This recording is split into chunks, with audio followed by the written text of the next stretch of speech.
So the research, basically a good research is dependent on different variables, and you basic categories in them are dependent and independent variables. Now dependent variables, basically on different parameters the research design is dependent. So the best example for this is if you take education, specifically a professional education, for which age groups and which sex it is more applicable.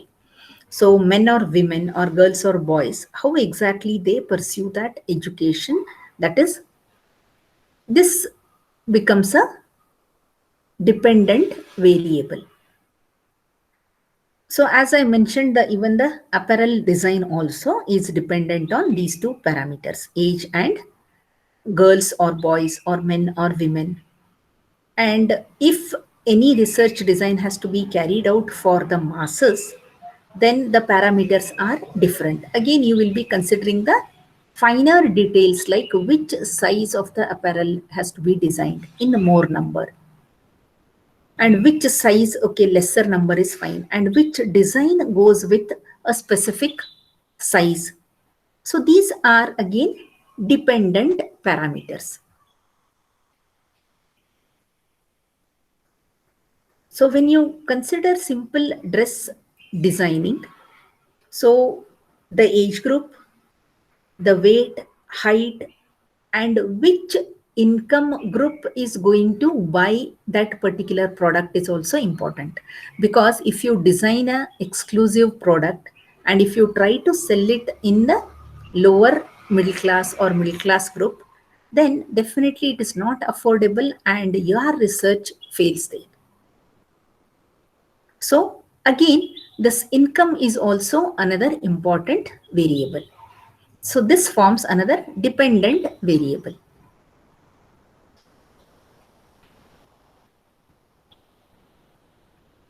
So here the continuous variable is age and discrete variable is sex. And for instance, if you say that height depends upon age, then height is a dependent variable. Here for certain age group, try to understand this. For certain age group only, this height is dependent variable. Once the person attains the age of say 18 or 20, then no longer that person's height increases. So only during that range it is dependent variable. And above that, it is an independent variable. Similarly, for age also is, for certain cases it is dependent variable and for certain it is independent variable. Now what exactly I mean here, the same age can be independent and dependent is, see, during first 5 years or 8 years of a child, the child is more prone to infections, especially this cough and cold. Once that 8 or 10 years of age is over, then that child is no longer more prone to cough and cold or such virus attacks. So under such cases, for selling that particular, say, the medicine, that age group definitely matters a lot. But after that age group, selling the same product is definitely a independent variable, because the next mass is not going to contact the virus so easily. The same thing applies to even the COVID situation now as well. So like that, in some cases, this age or height, they form the dependent variables. And once the person attains the age of 18 or 20, height is no longer the dependent variable. So like this, the same factor can be dependent or independent depending upon the other parameter. So this kind of a dependency over a certain period of time forms the dependent or independent variable class. So this independent and dependent variable, you cannot define it as a general category. Okay, keep this in mind, how to define these independent and dependent variables specific for a certain case. Now the next parameter list is The independent variables. Now these independent variables, as I mentioned, after 20 or 21 years of age of a person, his height, his or her height is no longer a dependent variable. So the same height can be taken as independent variable. Similarly, the same thing applies to age as well. Next, there are certain parameters used for controlling this research design.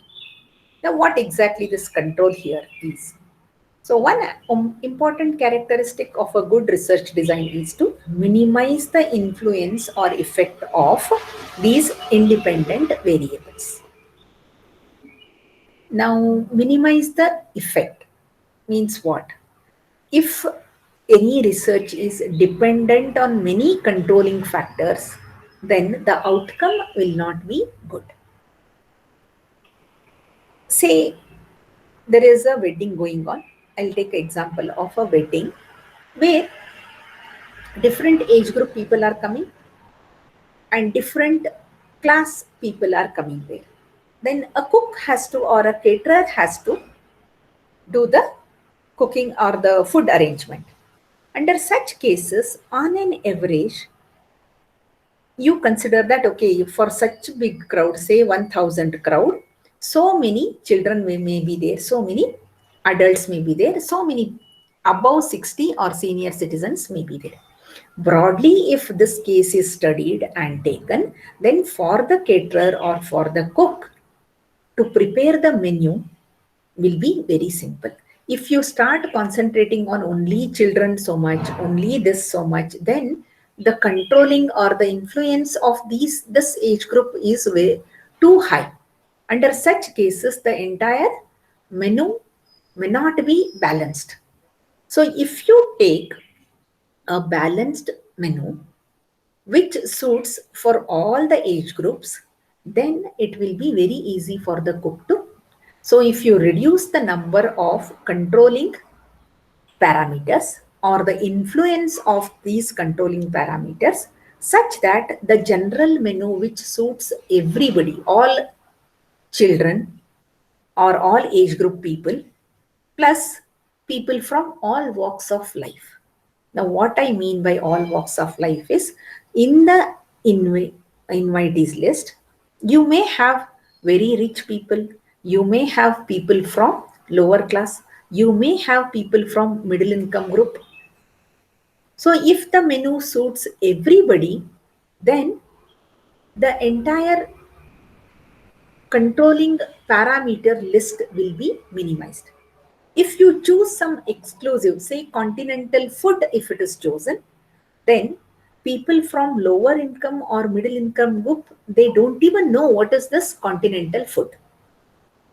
Similarly, if you choose something like only the roti or chapati, then people from rich class may not prefer this. They may want to eat some soft rice kind of a thing or something like ice cream. So if all these are included, so that the effect of these controlling parameters you minimize.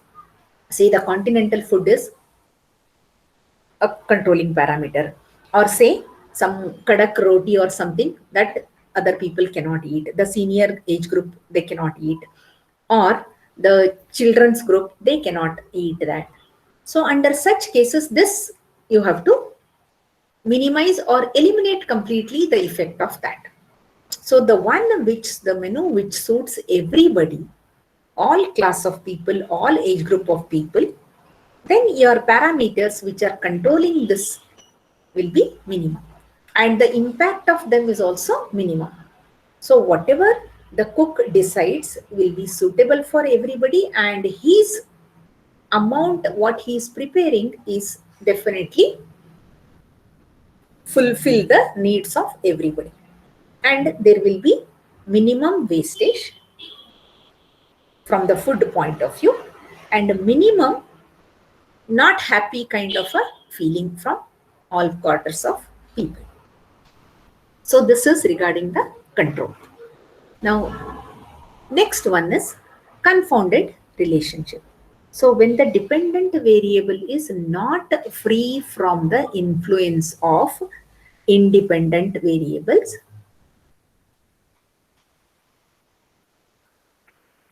The relationship between the dependent and independent variables is said to be confounded by an extraneous variable or independent variable. Now, what is the meaning of this?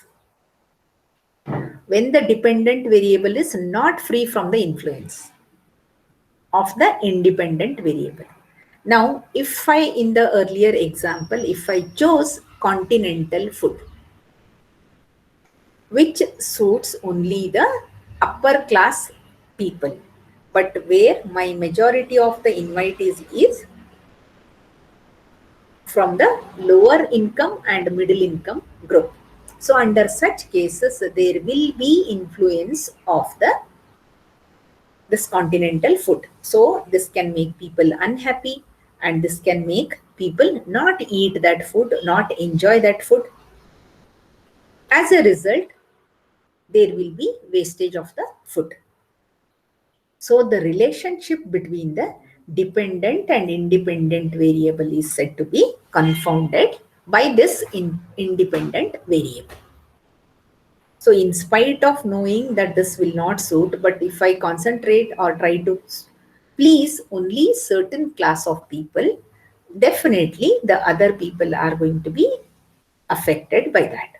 So this is said to be confounded by the independent variable. So there will be certain impact by these people, by this kind of a decision.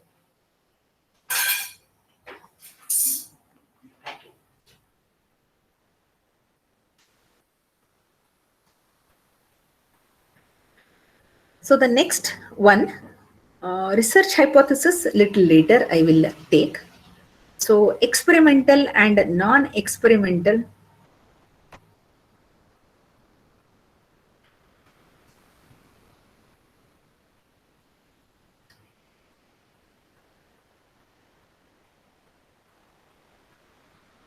So this hypothesis little later, I would like to take up along with another type of example. So next one is experimental and non-experimental hypothesis testing research. So already we know what is hypothesis testing.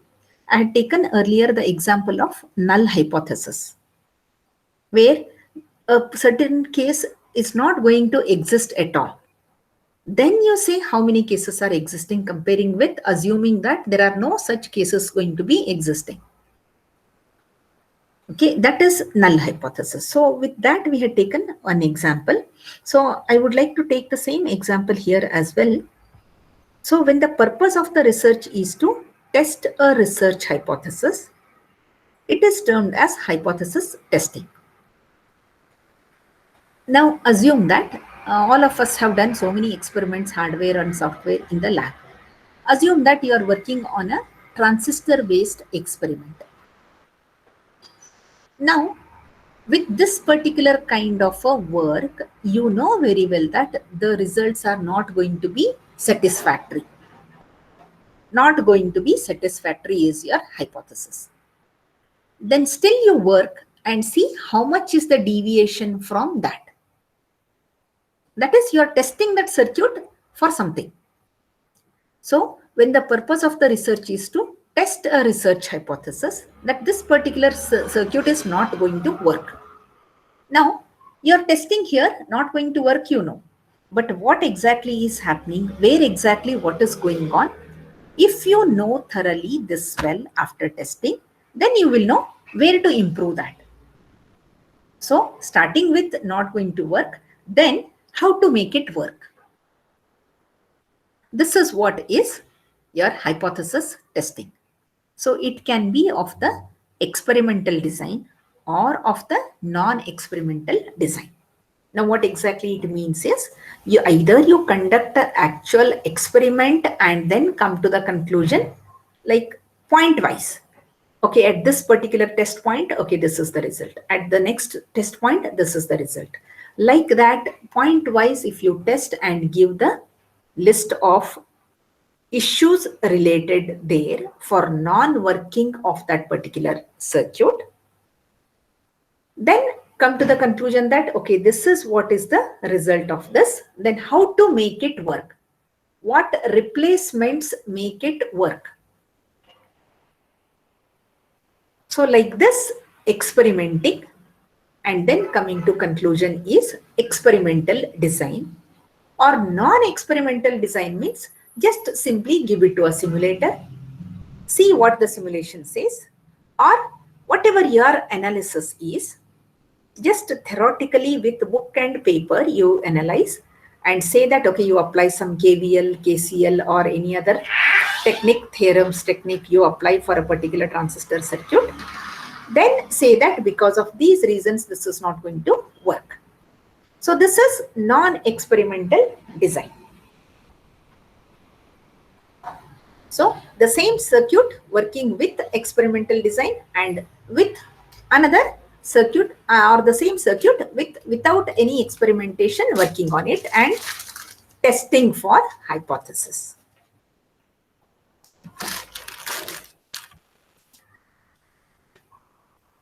So experimental and control groups. Now once you have done this experiment, now what are the controlling parameters? In case of any transistor, first all of us know it is biasing voltages or the bias point. So for this, again, your VCC what you have given or how much current, the base current you have made to flow. So all these are the control groups. For testing a specific hypothesis, these are the control parameters. So in an experimental hypothesis testing research, when a group is exposed to usual conditions, so for us to make a transistor work, PE junction should be forward biased and CB junction should be reverse biased. This is our standard. Excuse me, ma'am. Yes? Ma'am, is there any circuit? Hello? Hello? Yes? Hello? Ma'am, are you explaining a circuit? No, I am not explaining any circuit because all of us know what is a transistor and what are its conditions. I am not using any circuit. I just gave an example where this control parameters you understand so that I can take it up to a research like related to survey or something. Directly going to Okay, survey, ma'am. it may be difficult for us to understand because we all are electronics people. So I took example of a transistor circuit. Okay, ma'am. Hmm?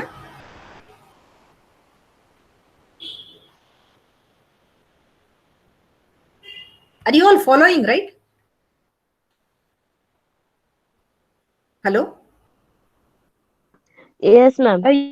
Yeah. Yes, ma'am. Because, ma'am, you didn't change that slide, no? So I thought, No. is I there any just took circuit? I'm not example visible. where IB, IC, and all we are very familiar. No, VCC and B junction forward bias, CB junction reverse bias. Even in Dream also, we know that this is how the conditions work, right? Yes, ma'am. So I took example of that. Then I can relate it to another business issue where we will be able to relate. I will try to say that okay, this is the current. Okay, analogous to that, what is in business like that. Okay. Yes, ma'am. Yeah. So in an experimental hypothesis, the control groups are different parameters where you start using the control signals or other, say in any business, it can be finance or in any business, it can be the age group related. As I mentioned, apparel design. So age group plus what kind of a apparel you are designing. Is it for party wear or is it a casual wear or is it a night wear? So like that, these become the control factors there. So, but when the group is exposed to some novel or special condition, it is termed as experimental group. So now if I give example of a say apparel design where a party wear is being designed.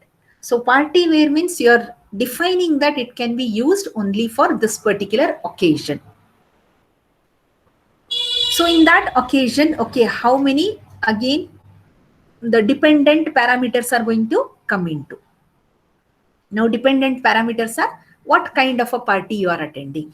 Is it a birthday party or is it a marriage party or is it any other get together? So on that basis, again, your party wear is going to be defined properly. So here the experimental group, the control parameters again they go on varying with the occasion. So this more points on this we will discuss again in hypothesis testing as well. The next parameter is treatments. So the different conditions under which experimental and control groups are put are usually referred as treatments.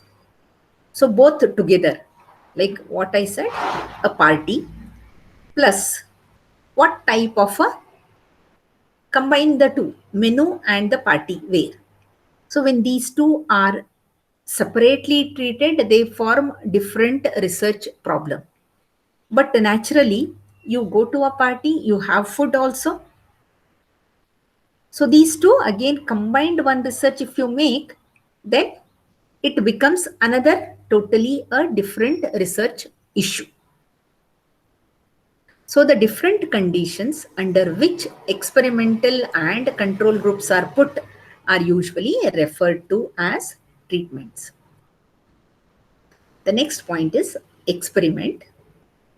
So the process of examining the truth of this kind of a hypothesis relating to some research problem.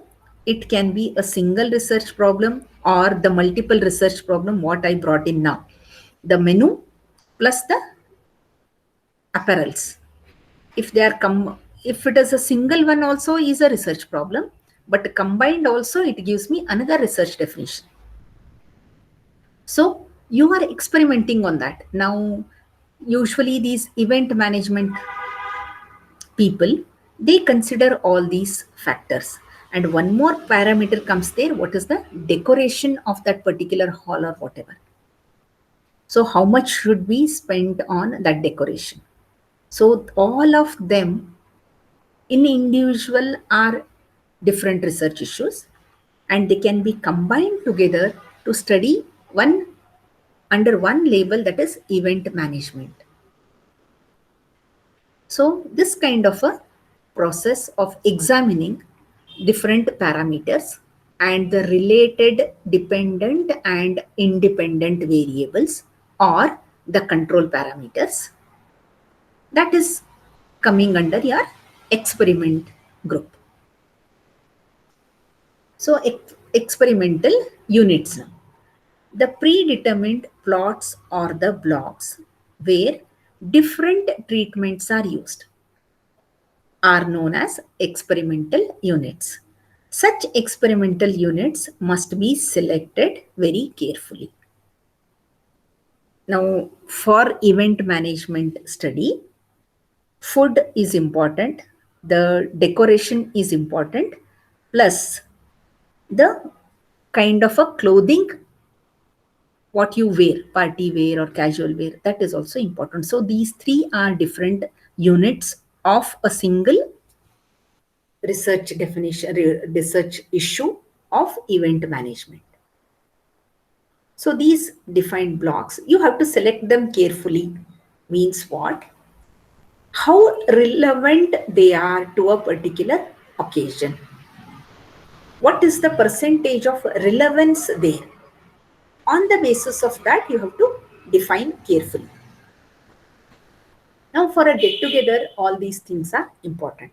But for a casual get together, party wear, that is not very crucial. But definitely, food is definitely an important parameter. What type of a food has to be given? That is very, very important, whatever it is. The case. So, in under such cases, this food unit is important, whereas the clothing or the apparel is not very, very crucial. Again, if it is a casual get together, the decorations are not very important. If it is a wedding, if it is a birthday party or any other such occasion, then decoration is very important. So the decoration unit has to be given priority. Otherwise, it is not essential. So this is what this sentence says. Experimental units must be selected very carefully. means how much priority should be given to each unit, that is very, very carefully selected.